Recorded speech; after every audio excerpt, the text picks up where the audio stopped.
Hi, a film I just finished watching that was recommended to me many times recently is One Cut of the Dead, the Japanese film written and directed by Shinichirô Ueda. Now, the problem here is that to talk about the film in any level of detail means spoiling it. So, in short, you can turn off after this. I liked it, but I don't think it quite reaches the high level of praise it's had. It's 100% on Rotten Tomatoes, which I think is surprising. I'm surprised there's no little in the way of dissenting views because I think although it's good, it's not quite the masterpiece people have said it is. Now, I can talk about it in a bit more detail. The film is divided into three parts. The opening sequence is a horror story of a film, a zombie movie being produced in an abandoned water filtration plant. But the director is this maniacal lunatic, desperate to get realism from his actors. And it turns out that his plan has reached the level of invoking an ancient curse to raise zombies for real within the production. And when the zombies do attack, he demands that the camera continue running while the actors fend for themselves. This sequence runs almost 40 minutes and is played in one continuous take, which is a very impressive piece of work. But there are odd lapses all the way through of strange bits of business and meandering dialogue that goes nowhere, and um, um, odd pacing that doesn't make sense, or characters wandering off, and other strange events that don't really hang together. And then at the end of the sequence, 40 minutes into the movie, we get the credits.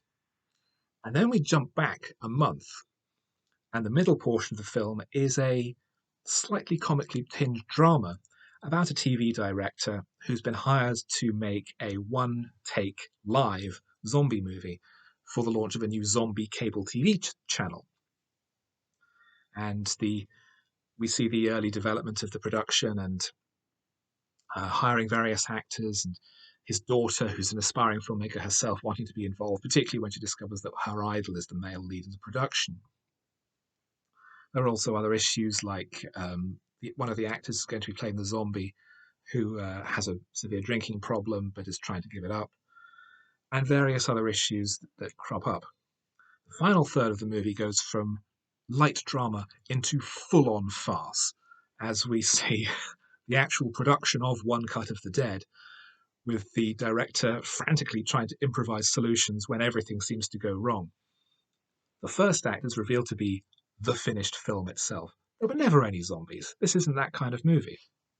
It turns out that the actors playing the director and the makeup girl within the movie were in a car accident on the way there and can't make it. So the director himself has to step in and play the director within the movie. And his wife, a former actress who had to quit because she got too wound up in her roles, plays the makeup girl. The result is a frenzied, horror tinged version of Noises Of as the actors and crew desperately try and improvise their way out of situations as the camera has to keep running and broadcasting their efforts live on TV. So it's a hard film to describe because it is these three chunks: a horror film, a light drama, and then a farce that together tell a complete story. It's very cleverly put together. We see the reason why there are all these odd lapses and characters wandering off and dialogue that goes nowhere because people are just off screen, are desperately trying to figure out what they're going to do next to get round the latest catastrophe that's befallen them. Um, so everything all ultimately works together as a single unit. The film has been a huge success in Japan. At a cost of around 25,000 US dollars, it has made about 30 million worldwide, and I think is now one of the most profitable films ever made. It was the seventh highest grossing film of the year in Japan in 2017 when it was released.